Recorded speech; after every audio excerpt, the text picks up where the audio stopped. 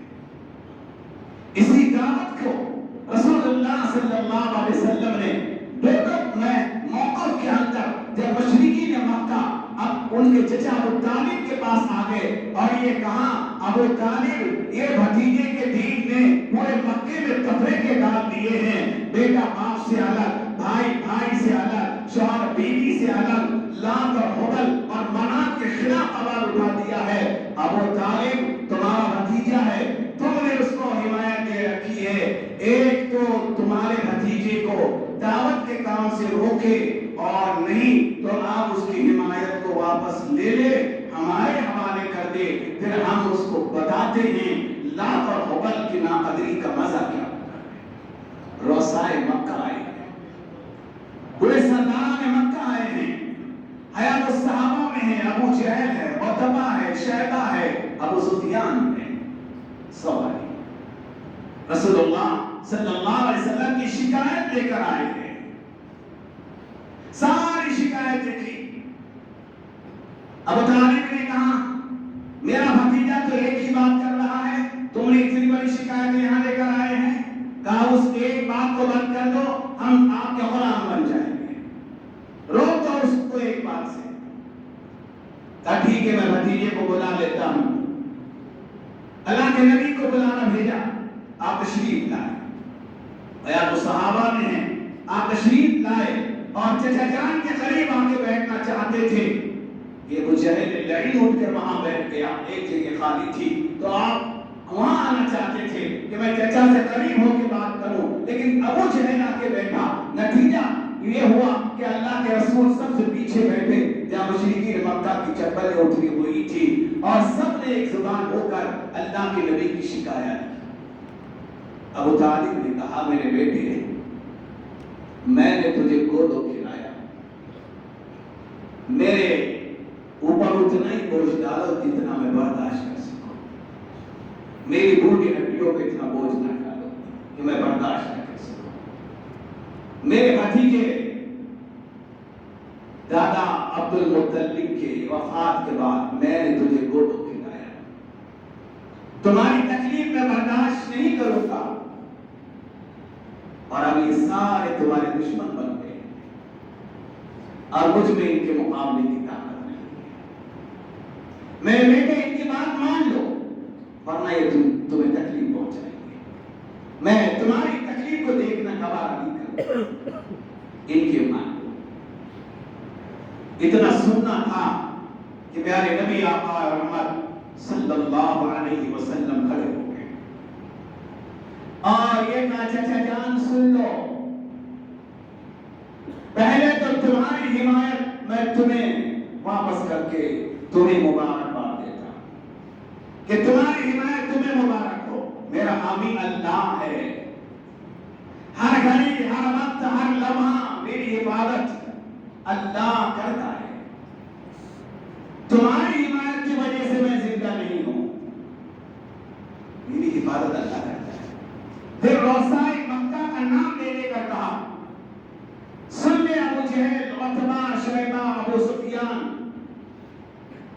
اگر تمہارے نزدیک یہ ممکن بات ہے کہ چمکتے ہوئے سورج کو آسمان سے اتار کر میرے ایک ہاتھ میں لا کے رکھ دو اور دوسرے ہاتھ میں چاند کو لا کے رکھو, تمہارے نزدیک اگر ممکن ہے کہ سورج اور چاند کو اتار لو, ایک ہاتھ میں سورج ایک ہاتھ میں چاند رکھ دو, میرے نزدیک یہ ناممکن بات ہے کہ جو کام اللہ نے مجھے دیا ہے میں اس سے پیچھے ہٹوں. اللہ کی قسم میں تم کو یہ بات پہنچاتے رہوں گا چاہے اسے پہنچانے میں میری جان قربان کرنا پڑے.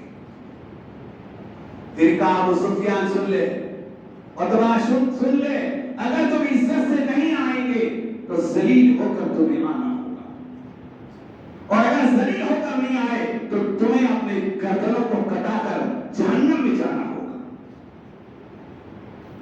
حیات الصحابہ میں لکھا ہے جب آپ یہ بات کہہ رہے تھے ابو سفیان کہتا محمد بس اپنی زبان پہ ہاتھ رکھو, ایسا لگتا ہے کہ ابھی اللہ کا عذاب آ جائے گا. جان کی بازی لگانے کو تیار نہیں ہے. یہی پیغام کو دیا 23 سال میں، حجۃ الوداع، پوری زندگی میں ایک حج کیا. کیا وجہ؟ آپ کو تو بیت اللہ سے محبت، وطن سے محبت، اپنے عزیز و اقربا سے محبت، ایک حج کیا ہے. پوری زندگی کا وہی پہلا اور آخری حجۃ الوداع، حجۃ الاسلام. علماء نے لکھا ہے اس ایک حج کرنے کی وجہ یہ تھی کہ اللہ نے جو کام دعوت کا مجھے دیا ہے، 23 سال تک وہ محنت کر کے میں نے انسانوں تک وہ بات کو پہنچا دی، اور وہ جماعت کھڑی ہو گئی. یہ ساری 23 سال کی محنت جب تیار ہو گئی تب حج کا اعلان کیا، اور سارے ایمان والے صحابہ کو لے کر عرفات میں اللہ کے سامنے پیش کیا. یہ میری محنت ہے اللہ، آپ نے جو کام مجھے دیا تھا میں نے اس پیغام کو پہنچایا. اللہ کا حکم تھا یا ایھا رسول بلغ ما انزل الیک من ربک وان لم تفعل فما بلغت رسالتہ. میرے نبی میرے پیغام کو پہنچا دیجیے. اگر اسے پہنچانے میں آپ نے غفلت و سستی کا مظاہرہ کیا تو آپ نے نبوت اور رسالت کے حق کو ادا نہیں کیا. یا اللہ، میں نے مکے کے گلیوں میں 11 سال تک ان کو ایمان کی دعوت دی اور اللہ کی طرف بلایا. بہت گھٹن مصیبتیں آئی ہیں، ایسی مصیبتیں جس کے بارے میں رسول اللہ صلی اللہ علیہ وسلم فرماتے ہیں جتنا مجھے ڈرایا گیا، جتنا مجھے دھمکایا گیا، جتنا مجھے ستایا گیا اس کام میں، اتنا کسی نبی کو ڈرایا اور دھمکایا اور ستایا نہیں گیا. لیکن اللہ تعالیٰ نے ہجرت مدینہ کے بعد وہ دین، اس دین کو تکمیل کیا، اور آپ نے پوری محنت لے کر اللہ کے بارگاہ میں حاضر کیا. عرفات کے میدان میں ایک روایت کے مطابق 1,24,000 صحابہ کا مجمع ہے، اور آپ ان سے مخاطب ہیں. آپ ان سے مخاطب ہیں، خطبہ دے رہے ہیں، کہہ رہے ہیں بتاؤ کیا میں نے اللہ کا دین پہنچا دیا؟ سارے صحابہ کہتے ہیں بے شک پہنچا دیا، اس کا حق ادا کر دیا. پھر کہا اللہ معاشرت ہے، اللہ تو گواہ ہے. اپنے انگشت شہادت آسمان کی طرف کیا، اے اللہ تو گواہ رہے، تیرے بندے اس بات کا اقرار کر رہے ہیں کہ میں نے تیرے پیغام کو ان تک پہنچا دیا. اللہم اشہد، اللہم اشہد تو گواہ رہے. پھر اللہ کے نبی نے کہا فلیبلغ الشاہد الغائب، سن لو حاضرین جو میرے سامنے ہیں، میرے اس پیغام کو غائبین تک پہنچا دینا. بلغوا انی ولو آیا، اگرچہ میری ایک ہی بات ہو. عرفات کے میدان میں قیامت تک امت آتی ہے. عرفات کے میدان میں دعوت کی ذمہ داری امت کے کاندھوں پہ ڈالی گئی. کاش آج آنے والا حاجی دائی بنے، ہر آنے والا حاجی چلے 4 مہینے اور رائے خدا کا راہی بنے. وہ عرفات کے اس عہد میں آ گیا ہے. حضور نے کہا فلیبلغ الشاہد الغائب، غائبین تک پہنچا، اس کے حق کو ادا کرے. حضرات صحابہ کرام نے اور صحابہ کی زندگیاں مدینے کے اندر رہ کر کیسے کیسے صحابہ کے جوانوں کو مکے سے ایک جوان کو روانہ کیا. مصعب بن عمیر رضی اللہ تعالیٰ عنہ کو مدینے کے احباب کے درخواست پر داعی دیجیے، قاری قرآن دیجیے، معلم دیجیے. ایک جوان کو دیا. اس ایک جوان مصعب بن عمیر نے 1 سال میں اتنی محنت کر ڈالی، اتنی محنت کر ڈالی کہ سیرت پاک میں آتا ہے حضور جب ہجرت کر کے مدینہ آئے تھے پورا مدینہ مسلمان ہو گیا تھا سوائے یہودیوں کی. ایک جوان کی محنت ایسا حق ادا.